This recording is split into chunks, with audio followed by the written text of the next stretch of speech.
हमने line graphs के बारे में काफ़ी कुछ पढ़ लिया है और आज हम लीनियर ट्रांसफॉर्मेशंस के बारे में पढ़ेंगे। इन दोनों शब्दों का मतलब समझने के लिए अभी आपको प्रयास नहीं करना है, हम जैसे ही हम आगे वीडियो में जाते रहेंगे इनका मतलब आपको क्लियर हो जाएगा। अब बस आपको ट्रांसफॉर्म का मतलब पता होना चाहिए। ट्रांसफॉर्म का मतलब होता है चेंज, एक अंग्रेज़ी शब्द है ट्रांसफॉर्म।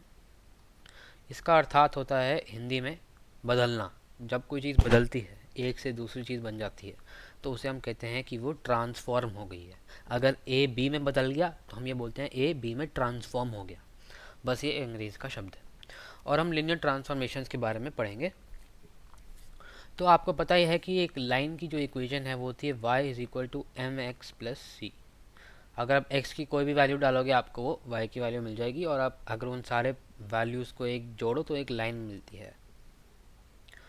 तो हम यहाँ पे एक लाइन खींचते हैं और मान लो जो है उसका स्लोप पॉजिटिव है, यानी कि ज़ीरो से बड़ा है, तो मतलब और c जो है वो भी ज़ीरो से बड़ा है, मान लो ये है। तो कुछ इस प्रकार दिखेंगे।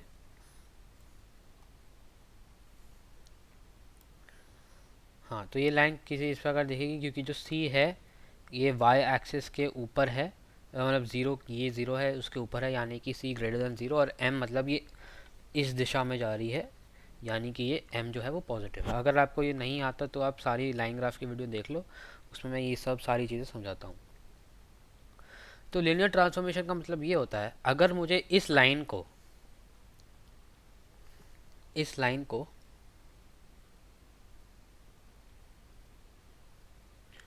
ये जो लाइन है इसको मुझे किसी और लाइन में बदलना है। मान लो मुझे इस लाइन को किसी और लाइन में बदलना है, कोई भी लाइन, जैसे ये ऐसी लाइन बन गई।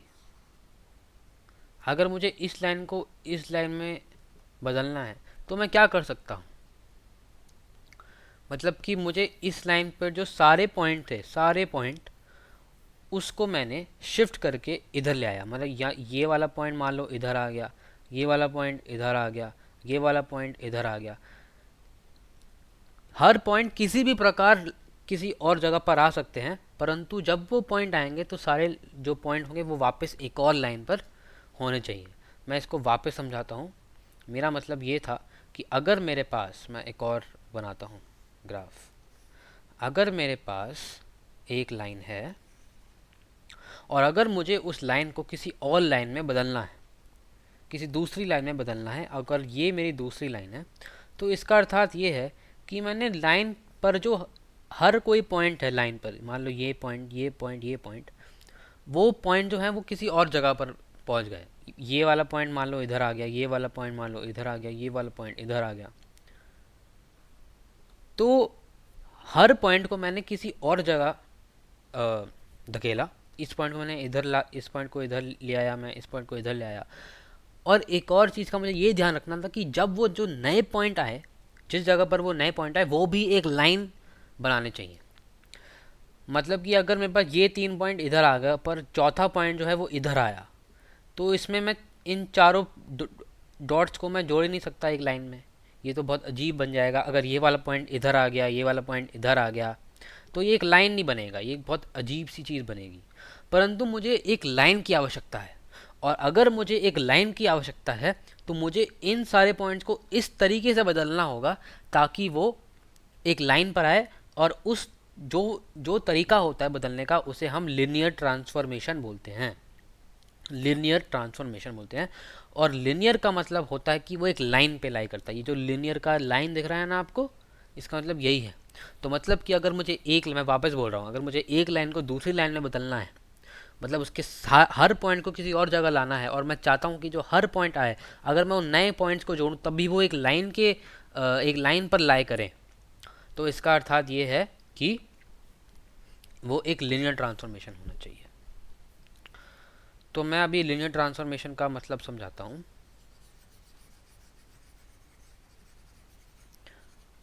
हम इसे अलजेब्रा के तौर पे कैसे कर सकते हैं, लिख कर, ग्राफ के बिना कैसे कर सकते हैं।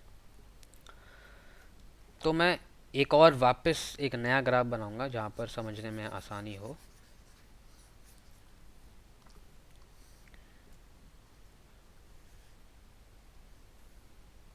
मैं जल्दी से एक ऐसी लाइन खींच लूँगा। और उस पे मान लो दो पॉइंट हैं, एक ये और एक ये।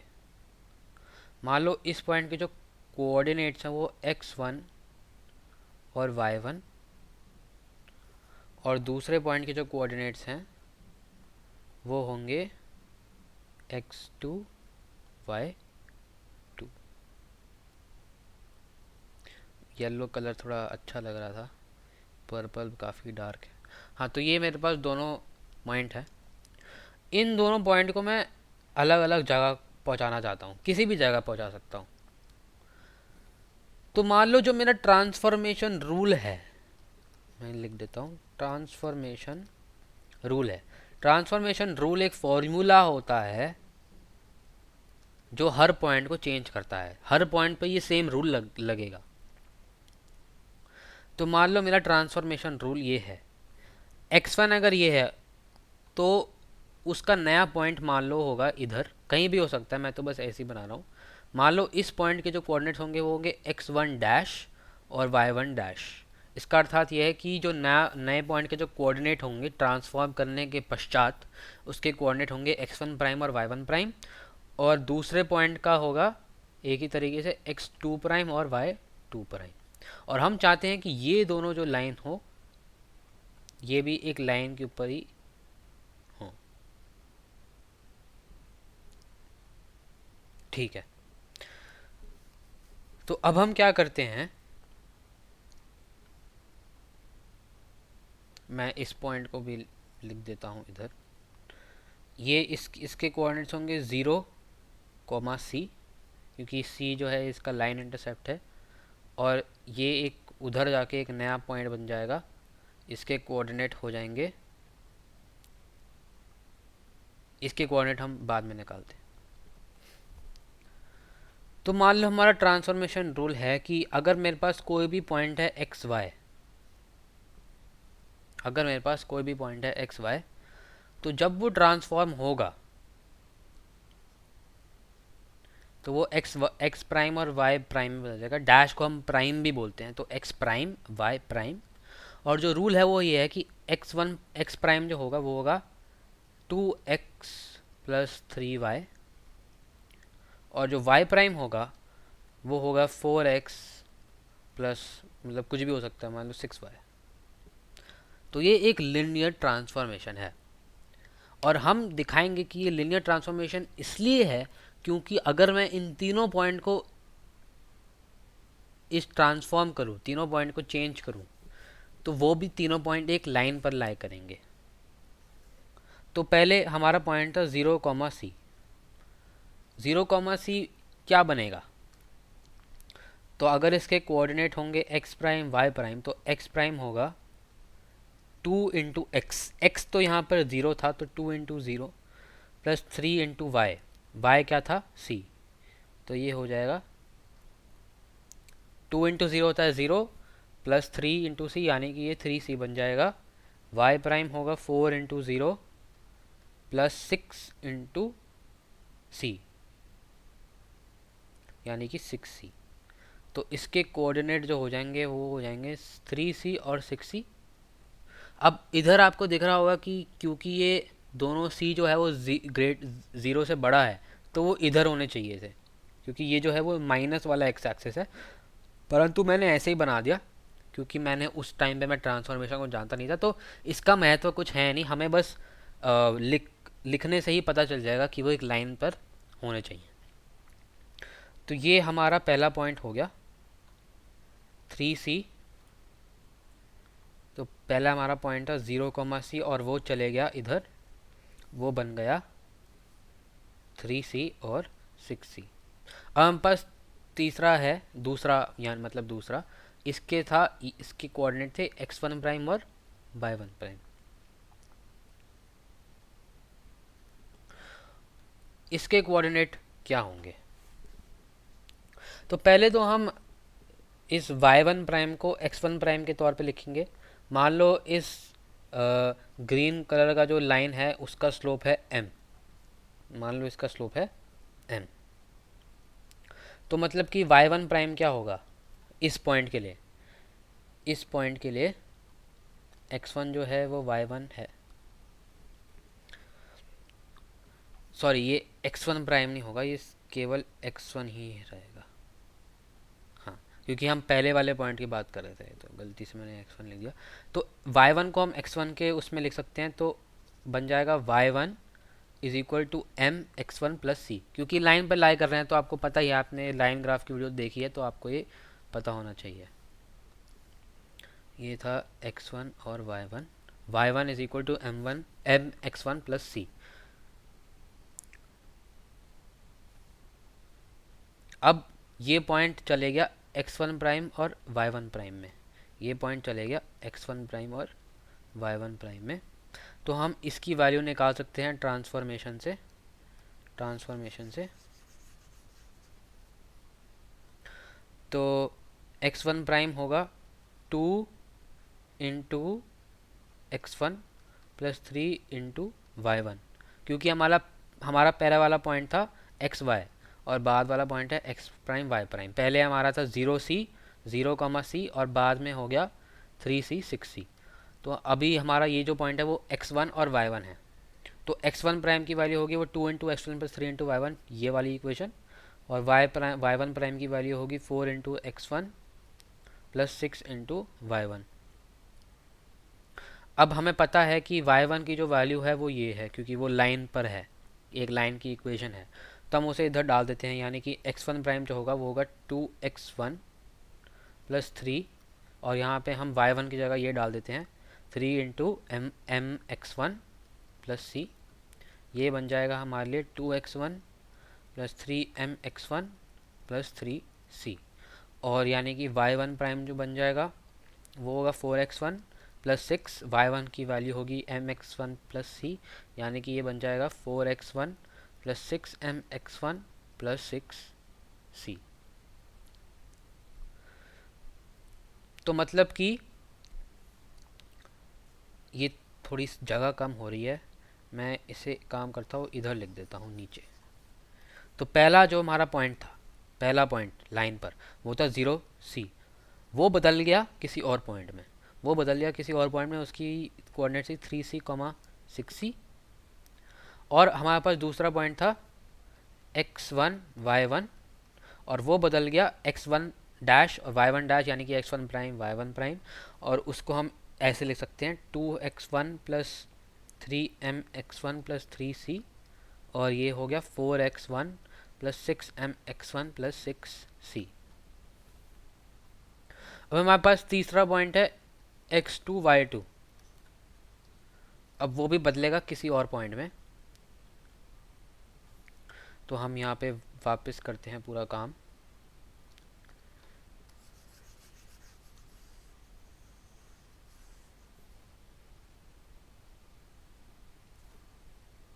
तो पहला हमारा जो पॉइंट था वो था x2 y2, वो बदल जाएगा x2 प्राइम और y2 प्राइम में। x2 प्राइम की हमें इक्वेशन पता है, x2 प्राइम होगा 2x2 प्लस 3y2, और y2 प्राइम होगा 4x2 प्लस 6y2। अब आपको पता ही है कि y2 की क्या वैल्यू होगी, क्योंकि y2 भी इस लाइन पर है, क्योंकि ये दोनों पॉइंट जो हैं, ये वाला और ये वाला जो पॉइंट है, ये वाला जो पॉइंट है और ये वाला जो पॉइंट है, वो एक ही लाइन पर है। तो मतलब y2 होगा वो भी mx2 प्लस सी होगा। तो ये तो आपको पता ही होगा। तो इसे हम इस प्रकार से लिख सकते हैं, ये बन जाएगा 2x2 plus 3 into Y to क्या होगा mx2 प्लस सी। और इसी प्रकार से ही हो जाएगा 4x2 plus 3 into mx2 plus सी। इसे हम इधर लिख सकते हैं, ये बन जाएगा 2x2 plus 3mx2 plus 3c। ये बन जाएगा 4x2 plus 3mx2 plus 3c। तो ये बिल्कुल इस प्रकार है जैसे x1 y1 और x2 y2, जैसे x1 y1 x1 prime y1 prime में बदल गया, वैसे ही ये भी उसी प्रकार बदलेगा, बस हम x1 को x2 लिख देंगे। तो ये भी ऐसा ही है। तो ये बन जाएगा 2x2 plus 3mx2 plus 3c, और ये हो जाएगा 4x2 plus 6mx2 plus 6c। और ये तो हमें इससे ही पता चल गया था, ये तो ये है और ये वाला है वो ये वाला है। तो अब हमने तीनों पॉइंट को अलग अलग जगह पहुंचा दिया। अब हमारा केवल एक ही लक्ष्य था कि हम ये दिखाना चाहते थे कि जो नए वाले पॉइंट है वो भी एक लाइन पर लाए करें। तीनों जो पॉइंट होंगे वो भी एक लाइन पर होंगे। तो अगर हमारे पास 3 पॉइंट है और वो लाइन पे लाए करें, मान लो ये 3 पॉइंट है, तो क्या अब मैं आपसे पूछता हूँ, मैं एक्चुअली पहले सबको इरेज कर देता हूँ। इधर मैंने इरेज कर दिया, इरेज मैंने कर दिया। और अगर आपके पास इधर 3 पॉइंट है तो मैं आपसे एक प्रश्न पूछता हूँ, क्या ये 3 पॉइंट जो है वो एक क्या लाइन पे लाई कर रहे हैं? तो ये तो दिख ही रहा है कि नहीं लाई कर रहे, क्योंकि ये पॉइंट ऐसे जा रहा है, ऐसे जा रहा है। अगर लाइन पे लाई कर रहे होते तो कुछ ऐसा होता ताकि वो एक लाइन पर होते। तो इसको हम मैथ के तरीके से कैसे दिखा सकते हैं? तो इसका अर्थात ये है, अगर हमने ये एक पॉइंट है, दूसरा और ये तीसरा, अगर मैंने 1 से 2 एक लकीर खींची और 2 से 3 एक लकीर खींची, ये तीनों पॉइंट एक ही लाइन पे तभी होंगे जब 2 3 इस लाइन का जो स्लोप है, इसको मैं बोलूँगा 2 3, इस ये लाइन है 2 3 और ये है 1 2, ये तभी एक ही लाइन पे लाई करेगा जब 2 3 का जो स्लोप है, जो 2 3 का स्लोप है वो 1 2 के स्लोप के बराबर होगा। इसमें 1 2 का स्लोप जो है वो 0 से बड़ा है, इसमें 0 से कम है, तो इसलिए ऊपर से नीचे जा रहा है। परंतु अगर मुझे एक ही लाइन चाहिए थी, तो मतलब कि जिस प्रकार से ये बढ़ रहा है तो उसी प्रकार से ये बढ़ना चाहिए, तो यानी कि ये 3 इधर आना चाहिए, तो ये हो जाएगा 2 3। और इसमें हमें दिख रहा है कि वो एक ही लाइन पर लाया कर रहे हैं, क्योंकि 1 2 का जो स्लोप है वो 2 3 के स्लोप के बराबर है। तो इसी प्रकार अगर मैं इस पॉइंट को 1 कहूँ, इस पॉइंट को 2 कहूँ और इस पॉइंट को जो है वो मैं 3 कहूँ, तो मैं पहले इसका स्लोप निकालूंगा और उसके बाद मैं इसका स्लोप निकालूंगा और मैं देखूंगा कि क्या वो बराबर है। तो 1 2 का स्लोप क्या होगा? आपको पता है स्लोप का फॉर्मूला होता है y2 minus y1 x2 upon x2 minus x1। तो इसमें y2 की वैल्यू ये है, तो ये हो जाएगा 4x1 plus 6mx1 plus 6c minus, तो ये 1 हो गया, माइनस ये था x2 y2 और ये होगा x1 y1। तो y2 माइनस y1 मान यानी कि ये minus 6c divided by x2 होगा 2x1 plus 3mx1 plus 6c minus x1 क्या है 3c, सॉरी ये 3c होना चाहिए था, मैंने गलत कॉपी कर दिया, ये 3c था तो ये भी 3c होगा, प्लस 3c। तो ये थे 1 2 का स्लोप, ये होगा 1 2 का स्लोप। और इसे अगर मैं कैलकुलेट करूँ तो 6c तो कट जाएगा एक दूसरे से, तो मेरे पास बचेगा 4x1 plus 6mx1 divided by 2x1, और यहाँ से 3c भी कट गया, 2x1 प्लस 3mx1। अब हम x1 को बाहर निकाल सकते हैं, तो ये बन जाएगा 4 प्लस 6m और ये हो जाएगा x1 2 प्लस 3m। तो इसमें ये x1 कट गए और मेरे पास जो फॉर्मूला होगा वो है 4 plus 6m divide by 2 plus 3m। तो ये है 1 2 का स्लोप। अब हम इसी प्रकार 2 3 का स्लोप निकालेंगे, 2 3 का स्लोप निकालेंगे। 2 3 का स्लोप होगा 4x2 plus 6mx2 plus 6c। तो इसे अगर x3 मानूँ y3 मानूँ, अगर मैं 2 3 का स्लोप निकालना चाहता हूँ तो ये y3 माइनस y2, तो इससे मैं ये घटा दूंगा,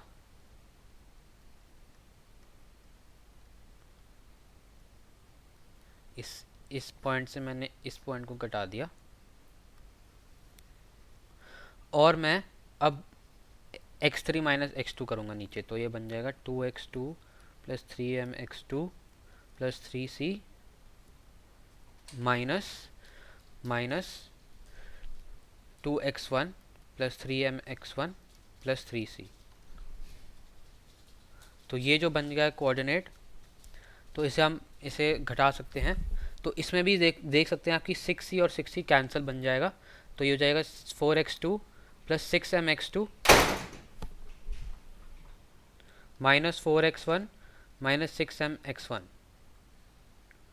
divided by 2x2 plus 3mx2।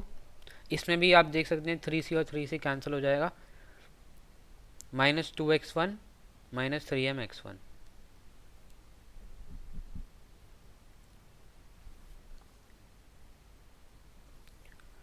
तो हम चाहते हैं कि 1 2 का स्लोप 2 3 के स्लोप के बिल्कुल बराबर होना चाहिए।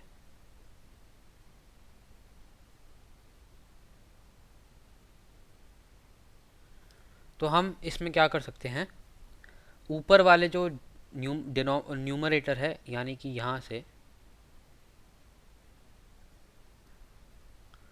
और यहाँ से भी हम एक चीज़ को देख सकते हैं जो काफ़ी, अगर मैं x2 को यहाँ से कॉमन ले लूँ तो ये बन जाएगा x2 into 4 plus 6m minus x1 into 4 plus 6m, और मैं यहाँ से x2 को ले लेता हूँ वापस कॉमन, तो ये हो जाएगा 2 plus 3m minus x1 2 plus 3m। अब मैं 4 प्लस 6m को भी कॉमन ले सकता हूँ, तो ये हो जाएगा 4 plus 6m into x2 minus x1, और ये हो जाएगा 2 plus 3m into x2 minus x1। तो आप देख सकते हैं कि x2 माइनस x1 भी कट गया और हमारे पास बचा 4 plus 6m upon 2 plus 3m। और आप देख सकते हैं कि ये जो पॉइंट है वो बिल्कुल, वो ये जो वैल्यू है ये बिल्कुल इस वैल्यू के समान है।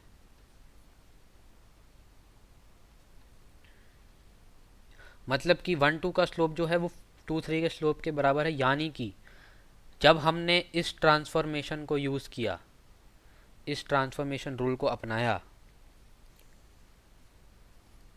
वो जो भी पॉइंट जहाँ पर भी शिफ्ट हुए, जहाँ पर भी वो धकेले गए, वो भी एक लाइन पर ही लाई कर रहे हैं।